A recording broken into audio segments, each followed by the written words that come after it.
दीपक टिन्नू ਦੇ ਬਾਇਓਮੈਟ੍ਰਿਕ ਵੀ ਹੋਈ ਸੀ ਜੋ ਪਾਸਪੋਰਟ ਬਣਿਆ।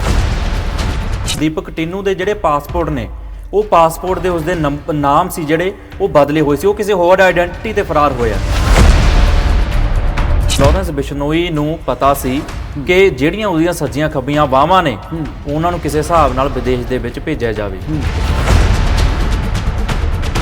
ਪਹਿਲੀ ਵਾਰ 1993 ਦੇ ਵਿੱਚ ਗੈਂਗਸਟਰ ਅੱਬੂ ਸਲੇਮ ਦੇ ਉੱਪਰ ਕੇਸ ਪਿਆ ਸੀ ਫਰਜ਼ੀ ਪਾਸਪੋਰਟ ਬਣਾਉਣ ਦਾ। ਮੁੰਬਈ ਬੰਬ ਧਮਾਕਿਆਂ ਦੇ ਵਿੱਚ ਮੁੱਖ ਆਰੋਪੀ ਸੀ ਅੱਬੂ ਸਲੇਮ। ਇਹ ਗੈਂਗਸਟਰ ਕੀ ਕਰਦੇ ਨੇ, ਆਪਣਾ ਨਾਮ ਤੇ ਆਪਣੀ ਆਈਡੈਂਟੀਟੀ ਉਹ ਬਦਲ ਲੈਂਦੇ ਨੇ, ਉਹ ਕਿਸੇ ਹੋਰ ਨਾਮ ਤੋਂ ਬਣਾ ਲੈਂਦੇ, ਕੋਈ ਵੀ ਨਾਮ ਹੋ ਸਕਦਾ XYZ। ਇਹ ਜਾਂਦੇ ਨੇ ਪਹਿਲਾਂ ਅਜਿਹੀ ਕੰਟਰੀ ਦੇ ਵਿੱਚ ਜਾਂਦੇ ਨੇ ਜਿੱਥੇ ਵੀਜ਼ਾ ਔਨ ਅਰਾਈਵਲ ਹੈ।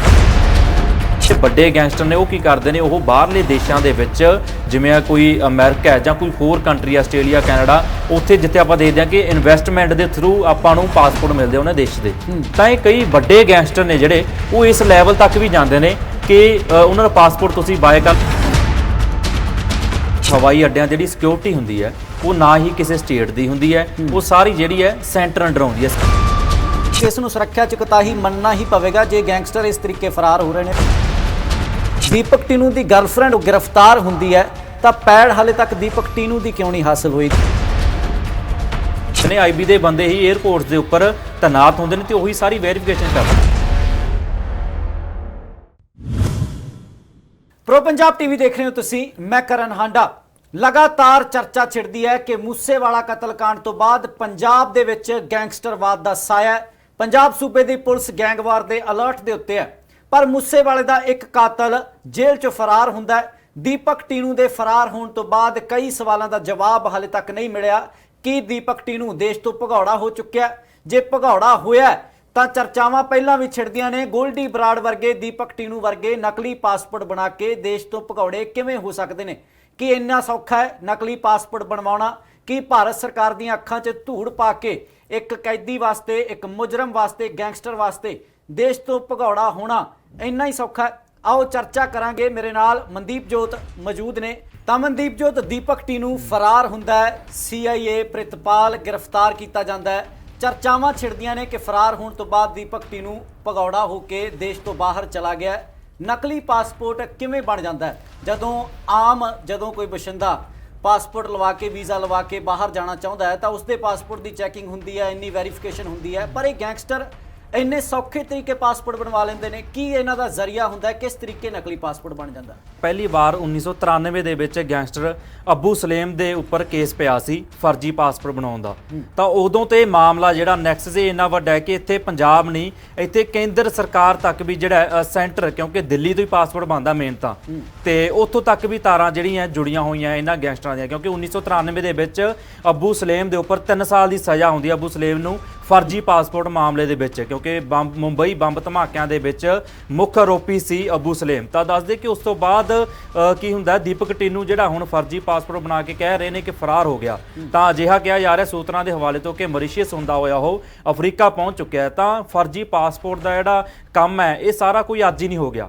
ਗੋਇੰਦਵਾਲ ਜੇਲ੍ਹ ਦੇ ਵਿੱਚ ਰਹਿ ਰਿਹਾ ਸੀ दीपक टिन्नू ਤੇ ਗੋਇੰਦਵਾਲ ਜੇਲ੍ਹ ਤੋਂ ਹੀ ਜਿਹੜਾ ਪਲੈਨਿੰਗ ਬਣੀ ਕਿ ਫਰਾਰ ਹੋਣਾ ਹੈ। ਪਰ ਬਾਹਰ ਜਾਣ ਦੀ ਪਲੈਨਿੰਗ ਕਦੋਂ ਬਣੀ, ਇਹ ਬਹੁਤ ਸਮੇਂ ਪਹਿਲਾਂ ਦੀ ਹੈ। ਕਿਉਂਕਿ ਸੋਚਣ ਵਾਲੀ ਗੱਲ ਹੈ ਕਿ ਜਦੋਂ ਫਰਜ਼ੀ ਪਾਸਪੋਰਟ ਬਣਦਾ ਹੈ ਤਾਂ ਫਰਜ਼ੀ ਪਾਸਪੋਰਟ ਦੇ ਵਿੱਚ ਇਹ ਗੈਂਗਸਟਰ ਕੀ ਕਰਦੇ ਨੇ, ਆਪਣਾ ਨਾਮ ਤੇ ਆਪਣੀ ਆਈਡੈਂਟੀਟੀ ਜਿਹੜੀ ਹੈ ਉਹ ਬਦਲ ਲੈਂਦੇ ਨੇ, ਉਹ ਕਿਸੇ ਹੋਰ ਨਾਮ ਤੋਂ ਬਣਾ ਲੈਂਦੇ, ਕੋਈ ਵੀ ਨਾਮ ਹੋ ਸਕਦਾ XYZ। ਪਰ ਲੇਕਿਨ ਜਿਹੜਾ ਹੁਣ, ਕਿਉਂਕਿ ਪੰਜਾਬ ਦੇ ਵਿੱਚ ਜਾਂ ਹੁਣ ਪੂਰੇ ਮੁਲਕ ਦੇ ਵਿੱਚ ਕੀ ਚੱਲ ਰਿਹਾ ਕਿ ਪਹਿਲਾਂ ਬਰਥ ਸਰਟੀਫਿਕੇਟ ਨੂੰ ਲੈ ਕੇ ਪਾਸਪੋਰਟ ਬਣਦੇ ਸੀ, ਪਰ 2000 ਤੋਂ ਬਾਅਦ ਜਿਹੜੇ ਸਰਟੀਫਿਕੇਟ, ਜਿਹੜੇ ਪਾਸਪੋਰਟ ਬਣਨ ਲੱਗੇ ਤਾਂ ਉਹ ਬਣਨ ਲੱਗੇ ਆਪਣੇ ਬਾਇਓਮੈਟ੍ਰਿਕ ਵੀ ਹੁੰਦੀ ਆ ਉਹਦੇ ਵਿੱਚ, ਆਪਣੇ ਆਈ ਦਾ ਵੀ ਜਿਹੜਾ ਰੈਟੀਨਾ ਦਾ ਵੀ ਜਿਹੜਾ ਇੱਕ ਉਹਨਾਂ ਦੇ ਵੱਲੋਂ ਲਿਆ ਜਾਂਦਾ, ਵੈਰੀਫਿਕੇਸ਼ਨ ਹੁੰਦੀ ਹੈ, ਸਕੈਨ ਕੀਤਾ ਜਾਂਦਾ। ਤਾਂ दीपक टिन्नू ਦੀ ਜਿਹੜੀ ਹੈ ਵੈਰੀਫਿਕੇਸ਼ਨ ਸਕੈਨਿੰਗ ਦੀ ਹੈ, ਜਿਹੜੀ ਉਹਦੇ ਬੋਡੀ ਪਾਰਟ ਦੀ ਉਹ टिन्नू ਦੀ ਹੋਈ ਸੀ। दीपक टिन्नू ਦੇ ਬਾਇਓਮੈਟ੍ਰਿਕ ਵੀ ਹੋਈ ਸੀ। दीपक टिन्नू ਦੀ ਅੱਖਾਂ ਦੀ ਜਿਹੜੀ ਸਕੈਨਿੰਗ ਹੁੰਦੀ ਹੈ ਉਹ ਵੀ ਬਕਾਇਦਾ ਤੌਰ ਤੇ दीपक टिन्नू ਦੀ ਹੀ ਹੋਈ ਸੀ ਜੋ ਪਾਸਪੋਰਟ ਬਣਿਆ।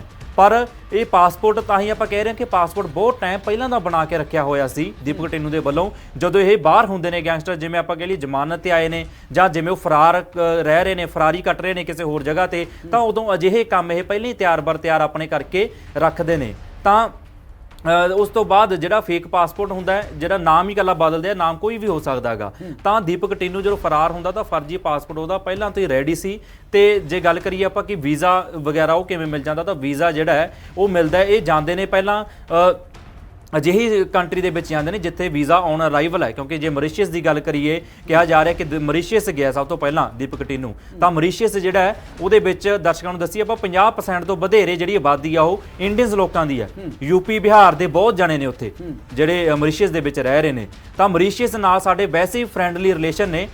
ਛੋਟਾ ਭਰਾ ਤੇ ਇੱਕ ਵੱਡਾ ਭਰਾ ਕਿਹਾ ਜਾਂਦਾ ਇੰਡੀਆ ਤੇ ਮੌਰੀਸ਼ੀਅਸ ਦਾ ਜਦੋਂ ਰਿਲੇਸ਼ਨ ਆਪਾਂ ਡਿਫਾਈਨ ਕਰਨਾ ਹੁੰਦਾ ਤਾਂ ਮੌਰੀਸ਼ੀਅਸ ਦੇ ਵਿੱਚ ਕੀ ਹੈ, ਮੌਰੀਸ਼ੀਅਸ ਦੇ ਵਿੱਚ ਔਨ ਅਰਾਈਵਲ ਵੀਜ਼ਾ ਮਿਲਦਾ ਹੈ। ਜੋ ਤੁਸੀਂ ਟਿਕਟਾਂ ਕਰਵਾ ਲਈਆਂ ਤੁਹਾਨੂੰ ਔਨ ਅਰਾਈਵਲ ਹੀ ਉਹ ਜਿਹੜਾ ਵੀਜ਼ਾ ਦਿੰਦੇ ਨੇ। ਜਿਵੇਂ ਆਪਾਂ ਹੋਰ ਦੇਖਦੇ ਹਾਂ ਸਿੰਗਾਪੁਰ ਹੋਵੇ ਚਾਹੇ ਬੈਂਕਾਕ ਹੋਵੇ ਨਾ, ਥਾਈਲੈਂਡ ਹੋਵੇ, ਜੋ ਇੱਥੇ ਜਾਣਾ ਹੁੰਦਾ ਉਦੋਂ ਵੀ ਜੇ ਕਰਨਾ ਹੁੰਦਾ। ਤਾਂ ਇਹ ਗੈਂਗਸਟਰ ਇਹਨਾਂ ਛੋਟੇ ਕੰਟਰੀਜ਼ ਦੇ ਵਿੱਚ ਹੁੰਦੇ ਹੋਏ ਵੱਡੇ ਕੰਟਰੀਜ਼ ਦੇ ਵਿੱਚ ਆਪਣੀ ਜਿਹੜੀ ਹੈ ਪਨਾਹ ਬਣਾਉਂਦੇ ਨੇ।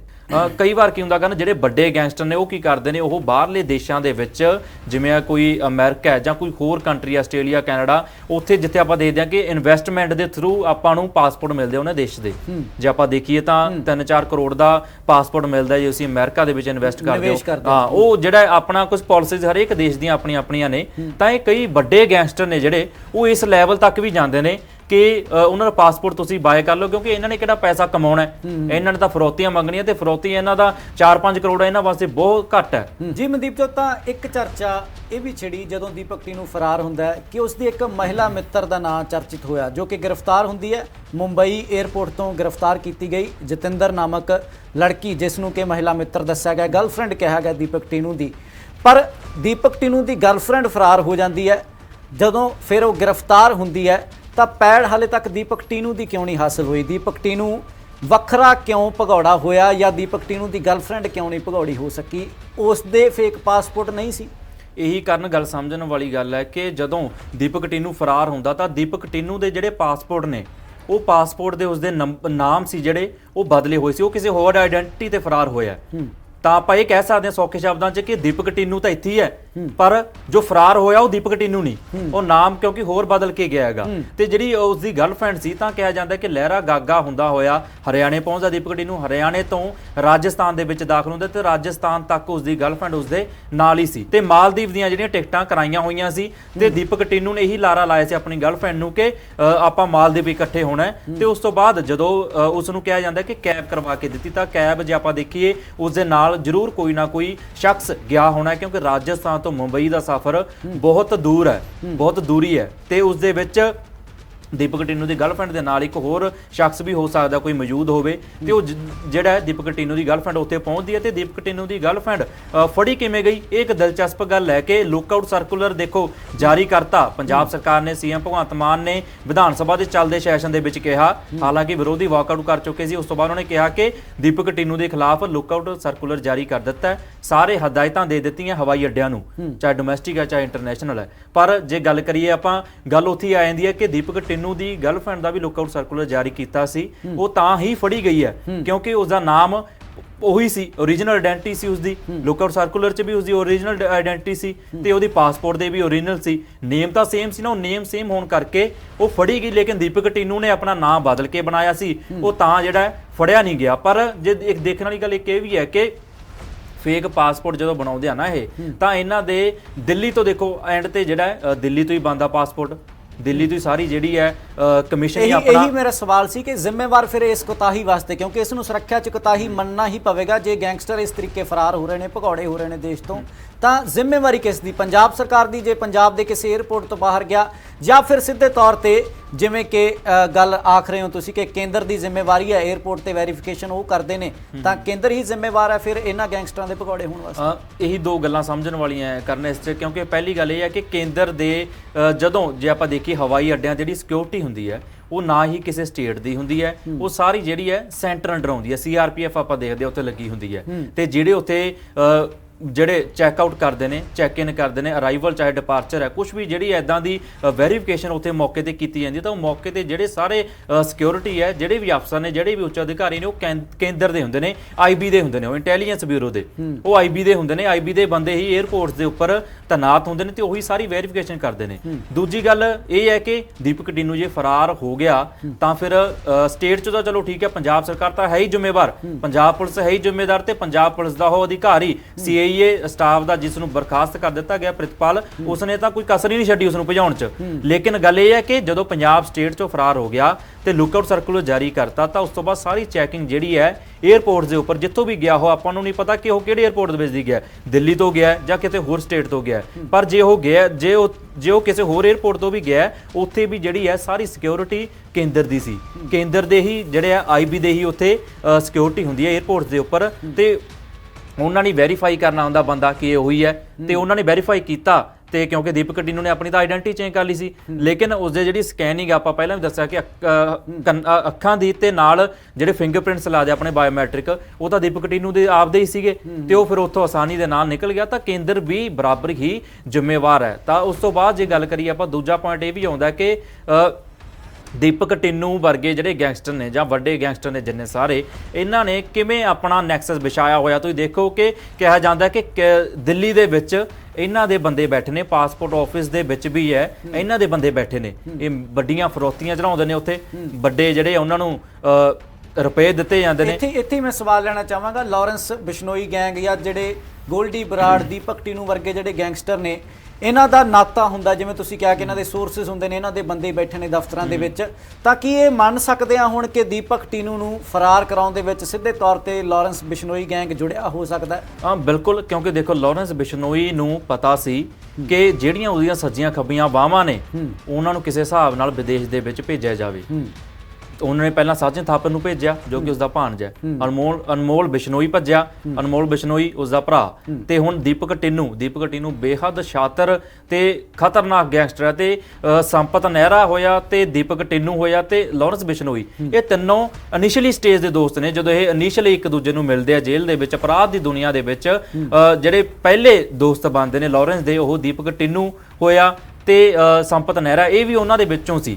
ਤਾਂ ਉਸ ਨੂੰ ਪਤਾ ਸੀ ਲਾਰੈਂਸ ਬਿਸ਼ਨੋਈ ਨੂੰ ਕਿ ਇਹ ਕੰਮ ਦਾ ਬੰਦਾ ਹੈ, ਜੇ ਇਹੀ ਫੜਿਆ ਗਿਆ ਜਾਂ ਇਹੀ ਐਨਕਾਊਂਟਰ ਦੇ ਵਿੱਚ ਮਾਰਿਆ ਗਿਆ ਤਾਂ ਗੈਂਗ ਦਾ ਬਹੁਤ ਨੁਕਸਾਨ ਹੋਊਗਾ। ਤਾਂ ਉਸ ਕਰਕੇ ਲਾਰੈਂਸ ਨੇ ਪਹਿਲਾਂ ਹੀ ਜਿਹੜਾ ਪੂਰੀ ਆਪਣੀ ਜਿਹੜੀ ਹੈ ਮਾਈਂਡਸੈਟ ਦੇ ਨਾਲ ਅਜਿਹੀਆਂ ਗਤੀਵਿਧੀਆਂ ਨੂੰ ਅੰਜਾਮ ਦਿਵਾਇਆ, ਕਿਉਂਕਿ ਦਿੱਲੀ ਦੇ ਵਿੱਚ ਆਪਾਂ ਕਿਹਾ ਕਿ ਦਿੱਲੀ ਦੇ ਵਿੱਚ ਇਹਨਾਂ ਦੇ ਆਲਰੇਡੀ ਹਰੇਕ ਜਗ੍ਹਾ ਤੇ ਬੰਦੇ ਹੈਗੇ ਨੇ ਜੋ ਪਾਸਪੋਰਟ ਜਿਹੜਾ ਪਾਸਪੋਰਟ ਦਫ਼ਤਰਾਂ ਦੇ ਵਿੱਚ ਵੀ ਆਪਾਂ ਨੂੰ ਪਤਾ ਕਿਵੇਂ ਕੰਮ ਚੱਲਦਾ, ਉੱਥੇ ਵੀ ਜੇ ਕੋਈ ਮਾੜਾ ਮੋਟਾ ਬੰਦਾ ਕੋਈ ਰਿਸ਼ਵਤ ਦੇ ਦਿੰਦਾ, ਇਹਨਾਂ ਨੇ ਤਾਂ ਫਿਰ ਉਹੀ ਗੱਲ ਹੈ ਕਿ ਇਹਨਾਂ ਨੇ ਤਾਂ ਕੀ ਪਤਾ ਕਿੰਨਾ ਜਿਹੜਾ ਚੜਾਵਾ ਦਿੱਤਾ ਹੋਣਾ ਅਜਿਹੇ ਕੰਮਾਂ ਲਈ।